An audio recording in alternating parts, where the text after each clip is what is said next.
Anxo Muiños, pois díxome, bueno, que viñera aquí a presentación deste libro, non teño realmente ningún valor, ningún mérito para presentar este teu libro, simplemente ser aquí veciño de Doade.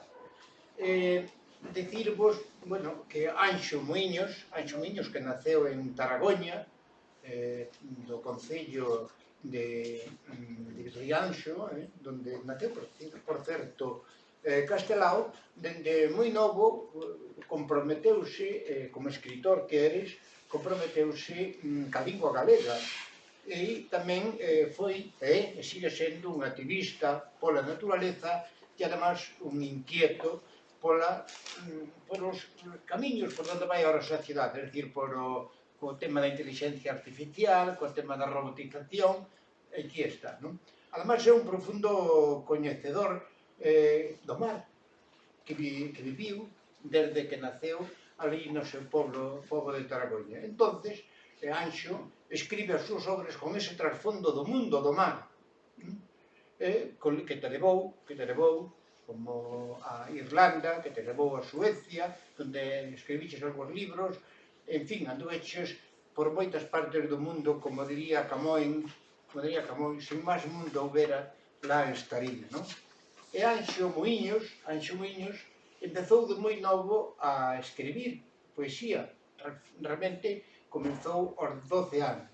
Recibiu o primer premio de poesía do Instituto Politécnico de Santiago de Compostela.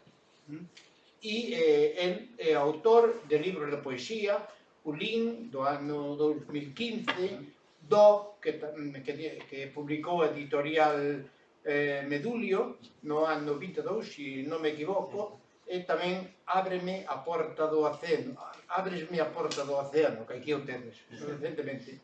E no eido da narrativa publicou Alén dos barqueiros, que Rocío nos está mostrando, Xinqué, tamén no 2021, máis allá, en castellano, máis allá de Ulises, no ano 21, tamén aí o tedes, e Eterno Mar de Ló. O Eterno Mar de Ló neste ano, 2024. Un prolífero escritor. En segundo lugar, tamén agradecer a presencia de Rocío, que é xerente da editorial Peruchela, que nestes tempos que estamos na lectura con libros electrónicos, pois sempre un riesgo, unha aventura, pois publicar en papel. Así que, moitísimas gracias. Moitísimas gracias a ti por esta hermosa presentación.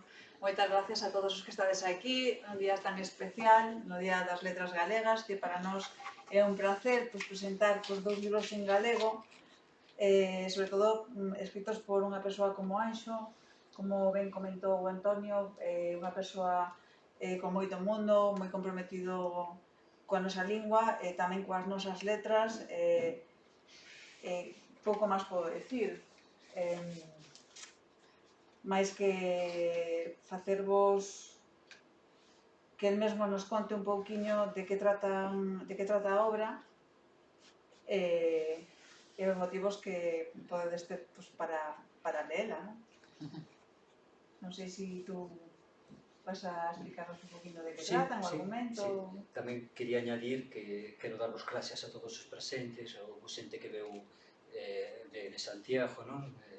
E tamén comentar que o Día das Letras Galegas para min é un día moi importante. É moi importante para min a transmisión oral, non? Falar galego como aprendín de meus pais, de meus avós, de meus bisavós, non falar un galego de laboratorio. Para min é importante manter a forma dialectal, non? Por iso sigo falando con geada, con seseo, con terminación in incluso, típicas da Ría de Arousa, non? Bueno, o que é a terminación in, pero que a geada seseo toda a costa oeste galega. Gracias a ti por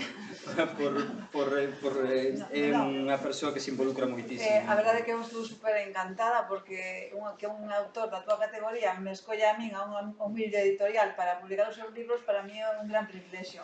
Estou moi agradecida a ti realmente. Eu encantado.